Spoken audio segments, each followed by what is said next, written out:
Our fourth video in these series for Chapter 3 video notes deals with Mentos and Diet Soda, Diet Coke to be specific. Okay. Now, I apologize that it's very hard to see this, but hopefully you can read the information on your papers, on your work a lot easier. Okay, so when Mentos are dropped into a newly opened bottle of Diet Coke, carbon dioxide is released from the Diet Coke very rapidly, causing the Diet Coke to be expelled from the bottle. Students decide to see if more Diet Coke will be expelled when more Mentos are dropped in a bottle. Right? You want to try out this experiment? Ask your chemistry teacher. You're going to need their resources to be able to do it well.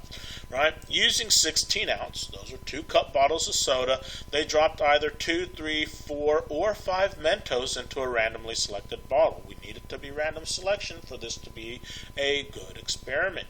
Okay? They waited for the fizzing to dissipate and measure the number of cups remaining in the bottle. Okay, and they subtracted this measurement from 2 cups, the original amount, to determine the amount expelled. Okay, data drawn from the regression analysis is shown in the table. This table should be a lot more visible to you. I know it is very light on this video. Okay, over here this is our scatter plot, and then over here this is what we call our residual plot.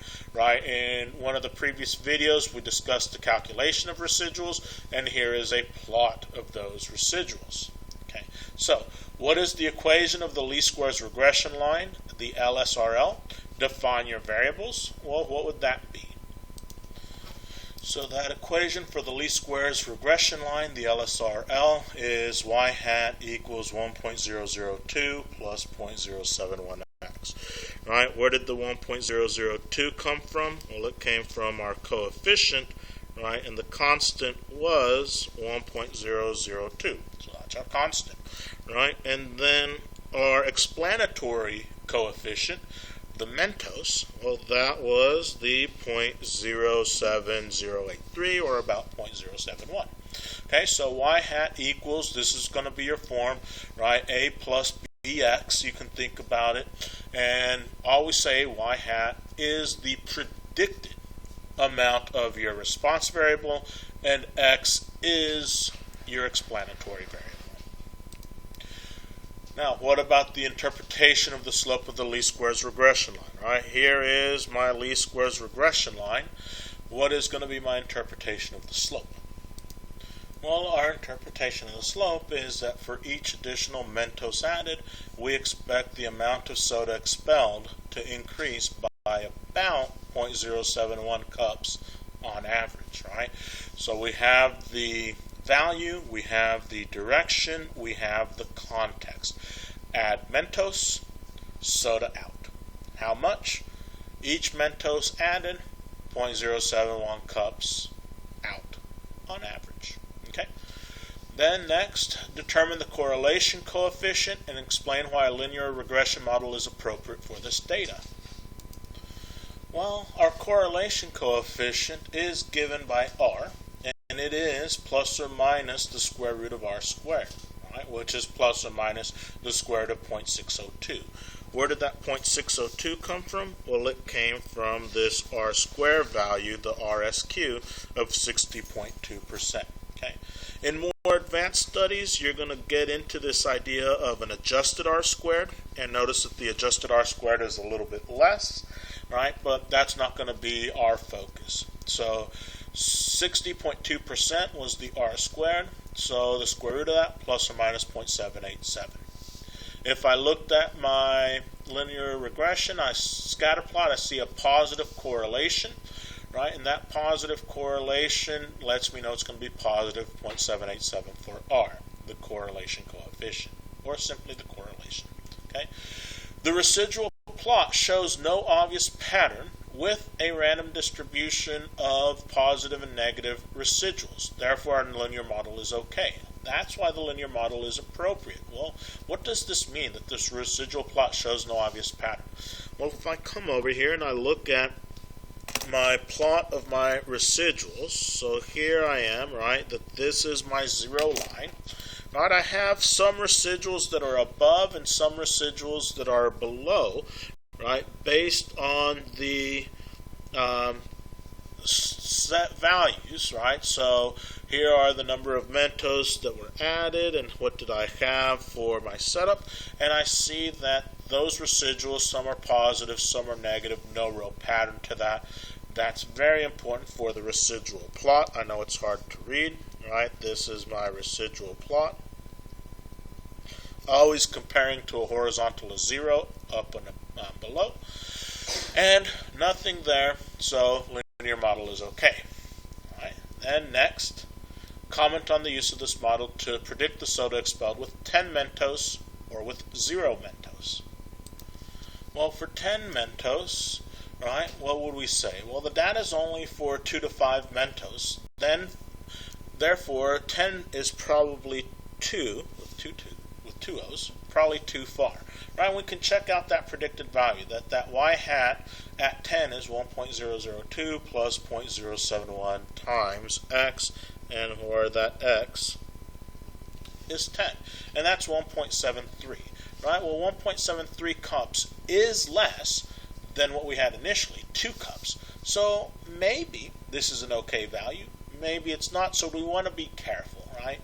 Now, what about with 0 Mentos? Well, with 0 Mentos, this would be my y-intercept, right?